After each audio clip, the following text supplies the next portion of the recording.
Audio Jungle.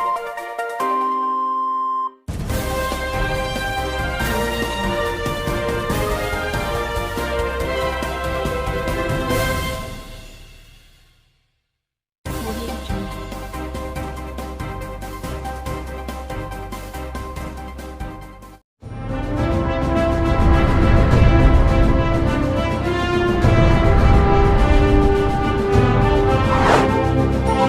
नमस्कार, Lalitpur live TV में आप सभी का एक बार फिर से स्वागत है। जैसा कि आपको बता दें कि ललितपुर जिले के थाना बानपुर कस्बे में विद्युत विभाग की टीम ने चेकिंग अभियान के साथ साथ वसूली अभियान भी चलाया, जिसमें बड़े बकायेदारों पर विद्युत विभाग ने शिकंजा कसते हुए घर घर पहुंचकर विद्युत बिल भरने के लिए लोगों को जागरूक किया और विभाग द्वारा दी जा रही छूट के द्वारा आसान किश्तों में भरने की भी कस्बे वासियों को जानकारी दी। जो लोग विद्युत विभाग का बकाया नहीं जमा कर रहे हैं, उनके विद्युत संयोजन काटे जा रहे हैं। साथ ही विद्युत चोरी व कटिया कनेक्शन चलाने वालों पर भी विशेष नजर रखी जा रही है और कहा, विद्युत चोरी करने वालों के खिलाफ एफआईआर दर्ज कराई जाएगी। विद्युत चेकिंग के दौरान हमारे ललितपुर लाइव टीवी के बानपुर कस्बा रिपोर्टर ने कस्बे की बदहाल विद्युत व्यवस्था के बारे में जेई उमेश जी से बात की, जिसमें उन्होंने आम जनमानस से समय पर बिल भरने की अपील की तथा बकायादारों से बिल भरने को भी कहा। अच्छी बिलिंग होने के पश्चात निश्चित रूप से विद्युत व्यवस्था में सुधार आएगा। बानपुर से ललितपुर लाइव टीवी के लिए सहयोगी धनेंद्र प्रताप सिंह के साथ आमिर खान मंसूरी, बानपुर की रिपोर्ट।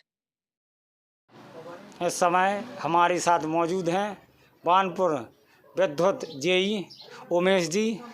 उनसे हम जानने का प्रयास करेंगे कस्बे की विद्युत व्यवस्था के बारे में, जो आए दिन फॉल्ट हो रहे हैं उसके बारे में।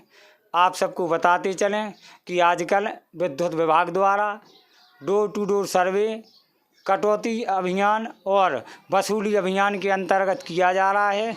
विद्युत विभाग का जोर बकायेदारों से पैसे वसूलने के ऊपर है और इसमें प्रयासरत हैं सभी लोग कि ज़्यादा से ज़्यादा जो डिफ़ाल्टर हैं, जिन लोगों ने बहुत समय से जो बकायेदार हैं, जो समय पर बिल नहीं भरते हैं, इससे आगे जो हमारी शासन प्रशासन की मंशा है, जहां हम कोई भी काम करें हमें अर्थ की आवश्यकता पड़ती है। तो उसी क्रम में हम आज बात कर रहे हैं जेई साहब उमेश जी से कि वो इस व्यवस्था के बारे में हम सबको बताएं। उमेश चंद्र, जेई बानपुर। भाई साहब, आजकल जो एक लोगों की तरफ से हम लोगों तक बात आती है कि विद्युत कटौती का कोई भी समय निर्धारित नहीं है, 24 घंटे में कभी भी विद्युत कटौती हो जाती है। इस बारे में आप क्या कहें? विद्युत कटौती का तो ऐसा है, जो ऊपर से रोस्टर है 132 मैसेज आता है ऊपर से, ठीक है। तो जो रोस्टर टाइम है उसी टाइम में आपको सप्लाई कट रही है। रोस्टर टाइम सुबह भी है, रोस्टर टाइम शाम को भी चल रहा है, ठीक है। और बकाया टाइम में आपको सप्लाई दी जा रही है। उसके अलावा हमारे बानपुर टाइम में तार टूट जाते हैं, जो खुले कंडक्टर लगे हुए हैं, ठीक है। तो उसमें क्या शटडाउन हुआ, लाइनमैन आया तार जोड़ने के लिए, तो उसमें टाइम भी लग जाता है। मतलब 1 घंटा लगा दिया, 2 घंटा तार टूट जाए या इंसुलेटर या खम्भा टूट जाए, ठीक है। बकाया आपकी केबल के लिए मैं लिख के दे चुका हूँ अधिकारियों को कि बानपुर में अधिकतर तार टूट रहे हैं और घटना होने, मतलब कोई घटना होने की संभावना रहती है। आपसे एक बात और करना चाहते हैं जेई साहब कि आपने जो बताया कि रोस्टर के हिसाब से कटौती हो रही है, तो मैं ये कहना चाहता हूँ आपसे कि रोस्टर के दौरान तो कटौती हो ही रही है, इसके अलावा भी कटौती हो जाती है। और ये तार जो लाइन है, विद्युत लाइन कस्बे की, बहुत जर्जर हो चुकी है। इस बारे में आप क्या कहेंगे? इस बारे में एस्टीमेट बना के भेज दिया था जी, पंच केबल के लिए, और मैंने अधिकारियों को लिख के दे दिया है, ठीक है।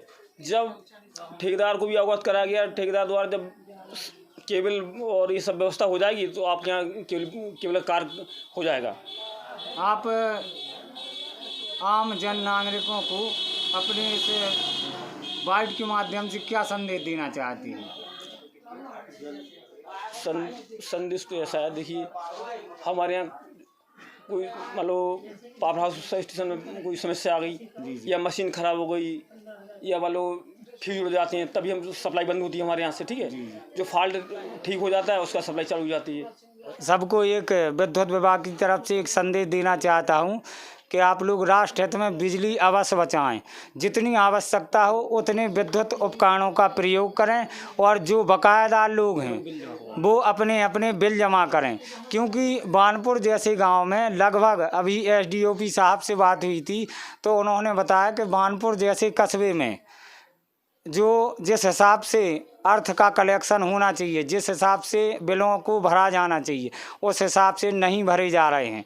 तो इस और भी आप सबका ध्यान आकृष्ट कराना चाहता हूं कि लोग अपने बिल समय पे भरें और जो बड़े बड़े बकायेदार हैं या जिन्होंने बहुत समय से अपने बिलों को नहीं भरा है वो अपने बिल निर्धारित समय पे भरें।